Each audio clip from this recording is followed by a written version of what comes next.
चलिए दोस्तों शुरू करते हैं unit number 5 surface chemistry, again from physical chemistry. दोस्तों सरफेस केमिस्ट्री के अंदर हमें सबसे पहले इंट्रोडक्शन से ये जो लाइंस मैं यहाँ पे हाईलाइट कर रहा हूँ याद करने हैं। द इंटरफेस और surface is represented by separating the bulk phase by hyphen और slash. Okay, this is solid gas है तो हम ऐसे लिखेंगे, है ना, ऐसे हमें रिप्रेजेंट करना है, या तो हाइफन या फिर स्लैश, दोनों जो भी फेजेस हैं उसके बीच में क्या या तो हाइफन लिखना है या तो स्लैश का साइन करना है। Due to complete miscibility that is no interface between the gases. तो यहाँ पे हम सरफेस फिनोमेना पढ़ने वाले हैं इस चैप्टर के अंदर। Corrosion, electrode processes, heterogeneous catalysis, dissolution, crystallization के इंटरफेस पे ये सब फिनोमेनन होते हैं। बहुत सारे एप्लीकेशंस हैं। कहाँ एप्लीकेशंस हैं ये हम याद करेंगे फॉर एमसीक्यू। अच्छा, एडसॉर्प्शन होने के पहले सरफेस जो है वो क्लीन होना चाहिए, और क्लीन होने के लिए हमें इतना प्रेशर सरफेस के ऊपर अप्लाई करना पड़ेगा। High vacuum of order of 10 to the power -8 to 10 to the power -9 pascal, इतना प्रेशर हमें अप्लाई करना पड़ेगा। ये चीज़ें दोस्तों हमें याद रखनी है इंट्रोडक्शन से। चलिए अब बात करते हैं चैप्टर में सबसे पहला एडसॉर्प्शन। ये सब डेफिनेशंस हैं, ये याद करेंगे again MCQ point of view कि एडसॉर्प्शन क्या होता है, एडसॉर्बेट क्या होता है, एडसॉर्बेंट क्या होता है। ठीक है, एडसॉर्प्शन कौन सा फिनोमेनन है, तो सॉलिड चीज़ें क्या हो सकती है, इसमें अच्छे एडसॉर्बेंट्स कौन से हैं ये याद रखना है। एडसॉर्प्शन इन एक्शन, ये चार जो एप्लीकेशन है एडसॉर्प्शन के, बेसिकली सिलिका जेल वाला एग्जाम्पल, देन रो शुगर वाला एग्जाम्पल, येलो शुगर सोल्यूशन जो कलरलेस हो जाता है वो वाला एग्जाम्पल, डाई सोल्यूशन को हम कलरलेस करते हैं by addition of animal charcoal. Then gases एक चैम्बर में जो रखे होते हैं उनका प्रेशर हम डिक्रीज करते हैं again by use of charcoal. तो ये सब एप्लीकेशन याद करना है फॉर एमसीक्यू। अगेन डिसॉर्प्शन का डेफिनेशन हमें याद करना है for MCQ. Distinction between adsorption and absorption, तो यहाँ पे ये एक बहुत बढ़िया एग्जाम्पल से यहाँ पे समझाया हुआ है, ये हम याद कर लेंगे अगेन फॉर एमसीक्यू। एंड जब एब्सॉर्प्शन एडसॉर्प्शन एक साथ होता है दैट इज कॉल्ड सॉर्प्शन, ये भी हमें याद करना है अगेन फॉर एमसीक्यू। अभी तक कोई भी ऐसा कंटेंट नहीं आया चैप्टर में जो थियोरी पॉइंट ऑफ व्यू पूछा जा सकता है या पूछा गया है ना, तो ये सब एमसीक्यू के लिए याद रखना है। मैकेनिज्म ऑफ एडसॉर्प्शन, ये एक बार रीड कर लेंगे हम। डेल्टा जी जो है वो नेगेटिव होना चाहिए, लेस देन 0, और उसके लिए डेल्टा एस और डेल्टा एच क्या होता है वो सब बातें अगेन ये देखिए मैं जो वर्ड्स यहाँ पे हाईलाइट कर रहा हूँ उसके अंदर लिखे हैं, तो ये सब वर्ड्स अच्छे से हमें याद करने हैं। Okay students, for MCQ again सबसे पहला थियरी आया अब 3 मार्क्स के अंदर, physisorption and chemisorption. Physical adsorption is called physisorption, chemical adsorption is called chemisorption.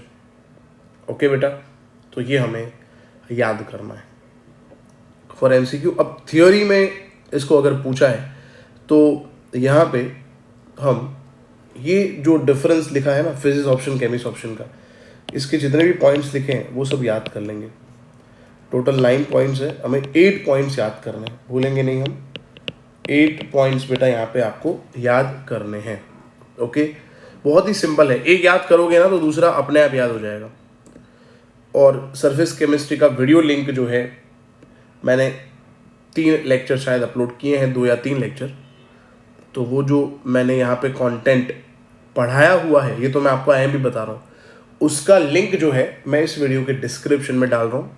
तो if you want refer you can refer, आप रेफर कर सकते हो उसको। ठीक है बेटा, चलो तो डिफरेंस हमें याद करना है। मोस्ट टाइम भी थियरी, सबसे पहला थियरी चैप्टर का। दूसरा थियरी इस चैप्टर का फ्रोनलिच एडसॉर्प्शन आइसोथर्म। यहाँ से लिखेंगे कि ग्राफ प्लॉट करेंगे हम, कहाँ तक लिखना है तो अगेन पूरा यहाँ तक लिखना है हमें, ये सब लिखना है। क्लियर बेटा, फ्रोनलिच एडसॉर्प्शन आइसोथर्म ऐसा एग्जाम में पूछा जाएगा थियोरी टाइटल ये लिखा होगा। चलिए बेटा, दूसरा थियरी हो गया। Third, adsorption from solution phase. ये हमें बेटा ओनली फॉर एमसीक्यू ये थियरी प्रिपेयर करना है, ये ओनली फॉर एमसीक्यूज। इसको थियरी पॉइंट ऑफ व्यू नहीं करेंगे। जहाँ पे फ्रंट लिस्ट में प्रेशर लिखा था, यहाँ पे हो जाएगा कंसंट्रेशन, सी हो जाएगा। ओके, चलिए, application of adsorption again for MCQs, but most IMP MCQs. जितने भी यहाँ पे टाइटल लिखे हैं, जितने भी एप्लीकेशन एडसॉर्प्शन जहाँ जहाँ यूज होता है ना, वो सब लिखा है, तो ये एमसीक्यू के लिए याद करेंगे। चलिए, इसमें से इंडेक्स क्वेश्चन में से एक भी नहीं करेंगे तो काम हो जाएगा, कोई बात नहीं। कैटालाइसिस में ये इक्वेशन, टेम्परेचर जो है, कैटालाइसिस क्या होता है उसकी समझ हमें होनी चाहिए फॉर एमसीक्यू, ठीक है। प्रमोटर पॉइजन क्या होता है, वी मस्ट नो, हमें पता होना चाहिए एमसीक्यू के लिए। इन पर्टिकुलर जो यहाँ पे एग्जाम्पल है वो तो हमें याद करना ही है। ओके, चलिए, अब ये तीसरा थियरी, 3 मार्क्स का theory, again third theory, again most time theory, homogeneous and heterogeneous catalysis. दो एग्जाम्पल याद करने हैं, इसमें 3 एग्जाम्पल लिखे हैं, 2 एग्जाम्पल याद करोगे चलेगा। होमोजीनियस रिएक्टेंट प्रोडक्ट और कैटलिस्ट का phase same, homogeneous reactant product and catalyst का फेज डिफरेंट, हेट्रोजीनियस। बड़ा सिंपल है डेफिनेशन बेटा, एग्जाम्पल भी बड़े क्यूट से एग्जाम्पल है, सिंपल से एग्जाम्पल है ना बेटो। तो हेट्रोजीनियस कैटालिसिस, अगेन देखो क्यूट से एग्जाम्पल, आपके जैसे, आप कितने क्यूट हो, देखो जल्दी फटाफट आईने में, मैं आपको देख रहा हूँ, मैं आपको देख रहा हूँ, आप भी अपने आप को देखो, आप जितने क्यूट हो उतने क्यूट एग्जाम्पल है बेटा, है ना। तो बिल्कुल पॉजिटिव माइंड सेट के साथ प्रिपरेशन करनी है, 4 एग्जाम्पल याद करने हैं और क्यूट से 2 डेफिनेशन। चलिए बेटा, अब adsorption theory of heterogeneous catalysis. अच्छा, ये हम थ्योरी पॉइंट ऑफ व्यू याद करेंगे कि पहले डिफ्यूजन होता है, फिर एडसॉर्प्शन होता है, फिर केमिकल रिएक्शन होता है, फिर डिसॉर्प्शन होता है, फिर वापस से डिफ्यूजन होता है। डिफ्यूजन पहली बार भी हुआ, लास्ट टाइम भी डिफ्यूजन हुआ, फिर एडसॉर्प्शन हुआ, फोर्थ में डिसॉर्प्शन हुआ और यहाँ पे हुआ केमिकल रिएक्शन। तो ये फोर्थ थियरी इस चैप्टर का हमें याद करना है। आई होप क्लियर हो रहा है आपको। चलिए बेटा, ये सब नहीं करेंगे तो चलेगा, ये फिगर करने की कोई ज़रूरत नहीं है। अच्छा, 2 मार्क्स का थियरी एक्टिविटी, 2 मार्क्स में सिलेक्टिविटी पूछते हैं। जितना भी डिस्क्रिप्शन यहाँ पे लिखे हैं लाइंस, वो सब याद करेंगे with equation, selectivity, description, equations. Safe selective catalysis, again most time भी थियरी, ये पूरा डिस्क्रिप्शन जो लिखा है याद कर लेंगे, इतना टफ नहीं है बेटा, बड़ा सिंपल है। जैसे मैंने बताया, पॉजिटिव माइंड सेट के साथ प्रिपरेशन करोगे हो जाएगा प्रिपेयर। एंजाइम कैटालाइसिस हम प्रिपेयर नहीं करने वाले, ये थ्योरी हम करेंगे फॉर एमसीक्यूज। क्लियर बेटा, यहाँ पे क्या करना है, कैन शुगर में कौन सा यहाँ पे एंजाइम यूज़ होता है, स्टार्च में कौन सा यूज़ होता है, ग्लूकोज में कौन सा, माल्टोज में, यूरिया में, पेप्सिन प्रोटीन के लिए, है ना, conversion of milk into curd, ये सब मैंने जो हाईलाइट किया है ना, उतना कर लोगे ना इसमें तो चलेगा। या फिर नहीं तो फिर ये टेबल कर लेना आप, टेबल में सब दिया हुआ है, वो नहीं करना तो ये टेबल कर लोगे तो वो थ्योरी कवर हो जाएगा। अच्छा, अगेन ये characteristic of enzyme catalysis, again for MCQs, theory point of view इसको याद नहीं करेंगे। Highly efficient, specific, active, under optimum temperature, under optimum pH, activator, coenzyme, inhibitor and poison. Clear बेटा, चलो, मैकेनिज्म तो याद करना ही नहीं है, ये थ्योरी तो हम नहीं करेंगे, 100% तो चलेगा, पढ़ेंगे नहीं तो भी चलेगा, एमसीक्यू के लिए भी याद नहीं करना। अच्छा, ये टेबल हम याद करेंगे फॉर एमसीक्यू, इसमें जो भी बेटा यहाँ पे लिखा है सब, कैटलिस्ट जो लिखे हैं, ठीक है बेटा, कैटलिस्ट लिखे हैं, प्रोसेस में इक्वेशंस लिखे हैं बेटा, ये सब हमें याद करना है, मिस नहीं करेंगे बेटा इसको हम। क्लियर दोस्तों, चलो, इंडेक्स क्वेश्चन ज़रूरत है नहीं। कॉलॉइड, कॉलॉइड का आपको बेसिक नॉलेज होना चाहिए, कॉलॉइड क्या है ये आपको पता होना चाहिए, है ना। सोल्यूशन और सस्पेंशन के बीच में जो सिस्टम होता है that is called colloid. So colloid is a heterogeneous mixture in which one substance is known as dispersion phase and the other one is known as dispersion medium, कि दोस्तों हमें याद रखना है। क्लियर बेटा? चलो आगे बढ़ते हैं। क्लासिफिकेशन ऑफ कॉलॉइड कितने हैं वो याद रखने हैं फॉर एमसीक्यू। अगेन पूरा टेबल जो है, फर्स्ट क्लासिफिकेशन जो है कॉलॉइड का, ये पूरा क्लासिफिकेशन हमें याद रखना है अगेन एमसीक्यूज के लिए बेटा। क्लियर बेटा? चलो, तो ये पूरा टेबल जो है विद एग्जांपल एमसीक्यू के लिए याद करना है।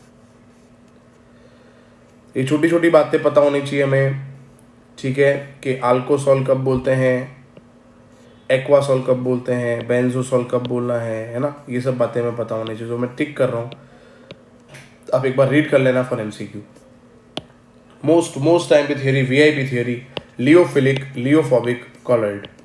मोस्ट टाइम पे लियोफिलिक लियोफोबिक कॉलॉइड, ये थियरी 3 मार्क्स में बहुत बार रिपीट हुई है बोर्ड के एग्ज़ाम में। अगर आप पेपर लिख रहे हो, पेपर का प्रैक्टिस कर रहे हो, तो यू मस्ट नो कि यस ये थियरी आईएमपी है, क्योंकि आपने देखा होगा बहुत बार इसको पूछा गया है एग्ज़ाम के अंदर। चलिए, मल्टीमोलिकुलर कॉलॉइड पूछते नहीं है तो आप इसके एग्जाम्पल करोगे और उसका जो रेंज है वो याद कर लोगे। मैक्रोमोलिक्यूल, इसके एग्जाम्पल याद कर लोगे तो काम हो जाएगा। एसोसिएटेड कॉलॉइड, मोस्ट टाइम पे थियरी याद करनी पड़ेगी हमें। मिशेल क्या होता है, क्राफ्ट टेम्परेचर क्या होता है, सीएमसी क्या है, एग्जाम्पल क्या है ना, मैकेनिज्म क्या है, सोप के अंदर फॉबिकोफिलिक पार्ट क्या होता है, ये सब बातें, टेल और हेड क्या होता है, ये सब हमें पता होना चाहिए। ओके, यहाँ तक लिखना है। मोस्ट टाइम भी क्वेश्चन है बेटा, इसको मिस नहीं कर सकते। एसोसिएटेड कॉलॉइड को मिस नहीं कर सकते। कैसे डर्ट क्लीन होता है सोप से, एमसीक्यू, ठीक है। पूरी कहानी जो है ये एमसीक्यू लिए याद करनी है। Again theory, preparation of lyophobic colloid, first chemical के 4 रिएक्शन याद करेंगे, ये थियोरी है। मोस्ट टाइम पे थियोरी है ये। Electrical disintegration, next most IMP. Bredig's arc method, peptization, again most time पे थियोरी फॉर 2 मार्क्स। 2 मार्क्स में इसको पूछते हैं बहुत बार। प्योरिफिकेशन ऑफ कॉलॉइड, सबसे पहला डायलिसिस, 3 मार्क्स। 3 मार्क्स में इसको पूछते हैं एग्जाम में। पर ये सब आप पढ़ोगे ना तुरंत आपको समझ आ जाएगा, इतना टफ नहीं है। क्लियर? इलेक्ट्रोडायलिसिस। अल्ट्रा फिल्ट्रेशन याद नहीं करेंगे, ये हम करेंगे एमसीक्यूज के लिए। अल्ट्रा फिल्ट्रेशन, कौन से फिल्टर पेपर यूज़ होते हैं, 4% नाइट्रो सोल्यूशन, नाइट्रोसेलुलोज यूज़ होता है, मिक्सचर ऑफ एल्कोहल ईथर, है ना, कॉलॉइडन के तरीके से। तो ये सब चीज़ें अगेन हमें एमसीक्यू के लिए याद करनी है। Property, colligative property, MCQ. Tyndall effect, again MCQ, ठीक है। टिंडल कोन क्या होता है, टिंडल इफेक्ट क्यों ऑब्जर्व होता है, ये सब बातें हमें एमसीक्यू लिए। Colour, MCQ. चलिए, ब्राउनन मोमेंट, एमसीक्यू। Charge, MCQ. ये जेटा पोटेंशियल वाली बात, पूरा एमसीक्यू पता होना चाहिए, बहुत इंपॉर्टेंट थियरी है ये। अभी तो ओनली मैं गुजरात बोर्ड के लिए गाइड कर रहा हूँ, उसके बाद गुजसेट, नीट और जेडब्ल्यू की सीरीज आने वाली है वीडियो लेक्चर की, है ना। तो ये सब टॉपिक तो वैसे देखने जाओ तो कॉम्पिटेटिव लेवल पे बहुत इंपॉर्टेंट है। एमसीक्यू, इलेक्ट्रोफोरेसिस, मोस्ट टाइम भी 3 मार्क्स में बोर्ड में पूछते हैं। 3 मार्क्स का थियरी है बेटा ये, ठीक है। इसको मिस हम नहीं कर सकते एनी हाउ। नेक्स्ट जो है ये एमसीक्यू, कोएगुलेशन ऑफ प्रेसिपिटेशन कैसे होता है, ये सब चीज़ें एक बार याद कर लोगे आप, एग्जाम में पूछते नहीं है, एमसीक्यू में पूछते हैं। अच्छा, हार्डी एंड सूल्स रूल, 2 मार्क्स का थियरी है ये। कहाँ है, ये रहा, देखो अंडरलाइन कर रहा हूँ मैं, दिख रहा है हार्डी सूल्स रूल, तो ये याद कर लेना है। Coagulation of lyophilic sol, MCQ. Protection of colloid, MCQ. Emulsion, 3 marks में पूछेंगे बोर्ड में, मोस्ट टाइम पे थियरी, पूरा लिखना है यहाँ तक। कॉलॉइड अराउंड अस, इसमें पहला MCQ, second MCQ, third MCQ, fourth, fifth, sixth MCQ. Application में पहला मोस्ट टाइम पे थियरी, बहुत बार पूछा गया है। Electrical precipitation of smoke, purification of drinking water MCQ, medicine MCQ, tanning MCQ, cleansing action MCQ, photographic plate, rubber, industry, industrial product MCQ। 5.7 miss नहीं करना, अच्छे से याद करके जाना। एक्सरसाइज में से सब हो गया है क्योंकि सब एक्सरसाइज में थ्योरी है, कोई भी यहाँ पे एप्लीकेशन वाले क्वेश्चंस या रीजनिंग वाले क्वेश्चंस यहाँ पे इस चैप्टर में है नहीं, पूरा चैप्टर थ्योरी बेस्ड है। क्लियर है बेटा? तो ये फिजिकल केमिस्ट्री के पांचों पांच चैप्टर यहाँ पे अपलोड अब हो चुके हैं इस चैप्टर के साथ। वीडियो को लाइक ज़रूर करना है, प्लीज़ कमेंट करें आपको ये वीडियो यूज़फुल रहा या नहीं रहा।